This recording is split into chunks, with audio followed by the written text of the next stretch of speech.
and I'm sitting here with Lindsay Smiley with Plug and Play Alberta. Lindsay, so nice to have you here.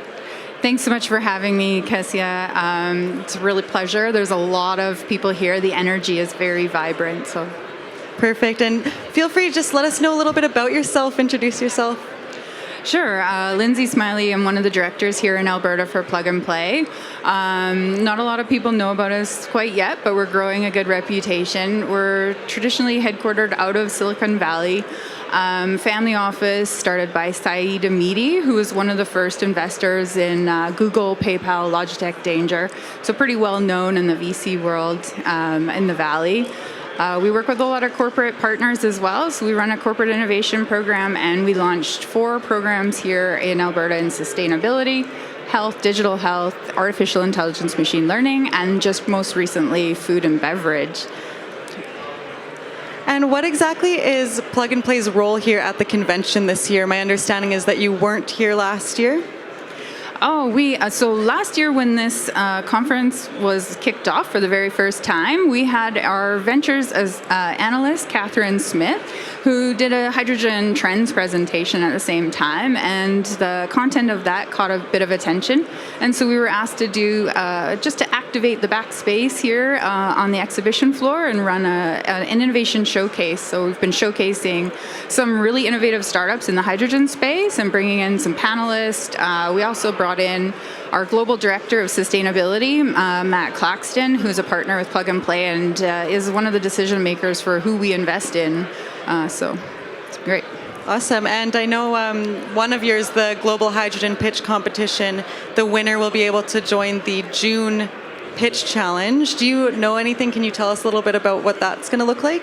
Yeah, so we're running, for the first time ever, running a pitch competition, launching at 3 o'clock today.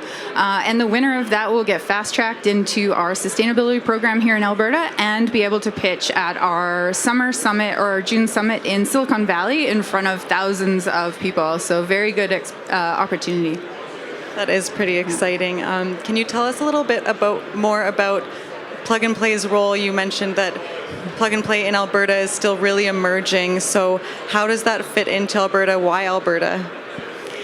Well, I am Canadian, and I've been in Alberta for over 20 years. One of the things I think we often hear is that a lot of our startups need an opportunity and an avenue to scale and to commercialize. Canada's a small country when it comes to the global scale, and so any of that connectivity that we can help amplify here is what we need, and I think that's what Plug and Play does, is just really helps to amplify, makes our startups that are born out of Alberta visible on the global scale, and then also we can attract others that are doing really cool things to pilot, to prove it out here. For example, last year we brought in quite a few companies from Germany, from New Zealand, out of Europe, and I think we've launched almost 3 of them have set up shop in Alberta now, so it's pretty cool. And vice versa, we've taken some Alberta companies into our France office and they've set up there, so it's reciprocal. You're poaching our Albertan companies. No, they're getting business. No, that's really good. I think it's good if there's any opportunity anywhere to take it. So you've been here the whole convention on the trade floor. Any interesting conversations? There's interesting conversations everywhere you go. I think if you're not having an interesting conversation here, you're not moving around and you're sitting somewhere in a corner. So it's pretty impossible not to have them. Did anything stand out?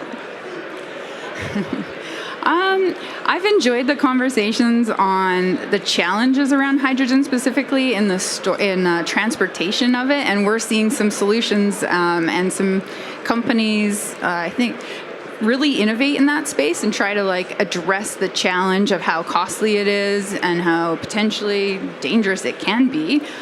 So those are the technologies that are exciting me today. Yeah, and that 5,000 hydrogen vehicle challenge, that must have really perked your ears then. It is, and I absolutely love the real demo trucks and getting on the buses and seeing things in real life and being able to test stuff and talk to people. That, to me, I think it brings the energy and allows people to really interact with the industry. Exactly. I know back in February, AMTA they officially launched their truck demonstrations, and they took us out there to try them out.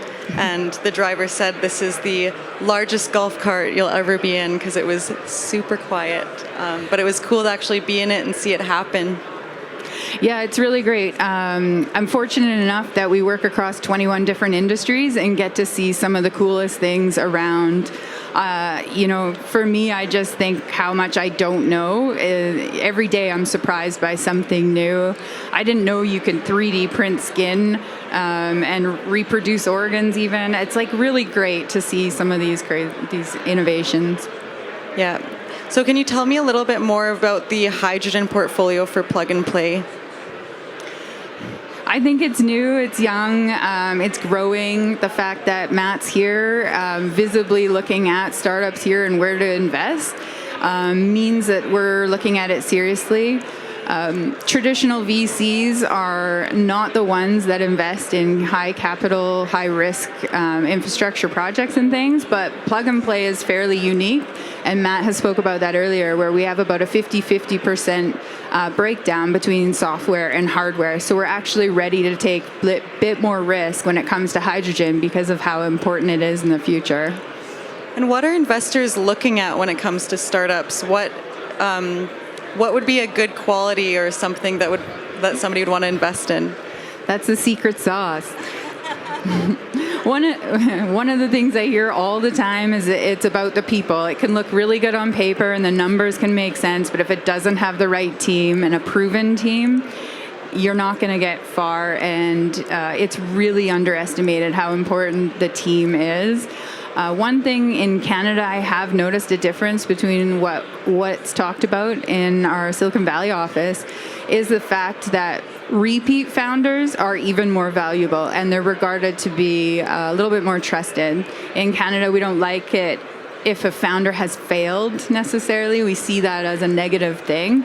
And that thinking has to change because that failure creates a lot of learnings and creates diversity and experiences that will make a good founder and a strong team. And a lot of people that fail end up being successful. You have to learn from that. And some of the best things came out of failure, of course, but yeah. And most people that high up or that have made it to that successful level, they haven't done it easily. Yeah, so if you've tried once and it didn't work, try again. And if you get no again, keep trying. And if you get no 4 times, time to change. So, Lindsay, what is your outlook for Plug and Play Alberta in the next year? Are there any plans you know of for events that you're going to be involved in, challenges? Can you tell us a little bit about that? So each year out of our 4 programs, we're accelerating 120 companies right here in Alberta. That results in an expo twice a year, and the next one coming up is May 29th and 30th in Calgary at the Ampersand. So that's the next big event we're working towards, and then obviously we'll be participating in a lot of community innovation events and supporting our ecosystem as well, because that's really important to us. 120, that's quite a bit. Yes, it's a lot. 58 in our current batch, so. So these 58 in your batch, what kind of relationships does Plug and Play have with them? I imagine that they get some sort of support. Is that's probably not just financial? So the startups in our program, there's no cost for them to participate. We don't take equity or anything like that. It's really driven by our industry partners. So we surround each program with key people from some of the top corporations who are really ready to work with innovative scaling companies in order to deploy those projects and pilots. So really that is a business development and avenue to scale for them. And so at the end of the day, if you have an opportunity to get those introductions, that's an opportunity cost I don't think they can afford not to take. Perfect. Well, thank you so much for joining us, Lindsay. It was a real pleasure and letting us know what you're up to with Plug and Play Alberta. Never mind, our session's not over yet. Is there anything else you'd just like to let everybody know, one takeaway that maybe the audience doesn't know or you'd like them to know? time to be thoughtful, I guess. It takes a village. We all know that. It's a continuum, so it's not going to be one organization or one accelerator or one investor that's going to have the solution. I think there's a continuum, and there's I have an abundance mindset, so I'm really looking at a lot of opportunity, not just for Plug and Play, but for Canada as a whole. And just, I'm really energized and motivated by what I'm seeing. And there's a lot of inspiration around us every day. So listen, open it up, and get involved. That's, I guess, it. Awesome. Well, thank you so much again for joining us.